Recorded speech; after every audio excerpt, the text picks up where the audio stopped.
If you dream of one day owning a Rolex, but it's not in the budget yet, you should totally look into vintage Tudor, and that's what we're doing today.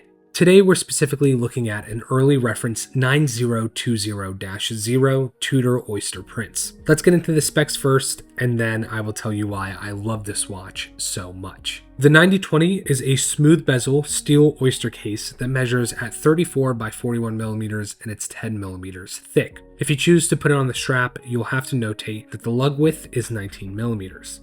This specific example dates to 1977, so it's from the era where Tudor was using a whole lot of Rolex parts. And as you can see, the crown, bracelet, and case are signed by Rolex, while the dial is Tudor. That is why I love this watch so much. Other than Rolex's in-house automatic calibers, this watch has all of the brand for a fraction of the cost. That was Hans Wilsdorf's goal with the Tudor brand to begin with, to introduce the Rolex identity at an affordable price by using off-the-shelf Swiss ETA movements like this automatic caliber in the Oyster day. By cutting costs there, the brand was able to introduce amazing watches that are on par with the quality and robustness of the Rolex name. As you can see here, it still features a waterproof Oyster case with the Rolex name proudly engraved on the case back. You even get the same Oyster bracelet signed by Rolex that would be used for similar 34mm Oyster cases by the Rolex brand. Now, I'm not saying that this watch is Rolex, and I'm not telling you to think that it is either, but there is something that we can all agree on. If a Rolex watch is out of reach right now because it's just out of the budget, there is nothing wrong with wanting to own a Tudor. Another case might be that you don't want to spend that Rolex price tag at all, not even in the future, and so the Tudor brand makes so much more sense.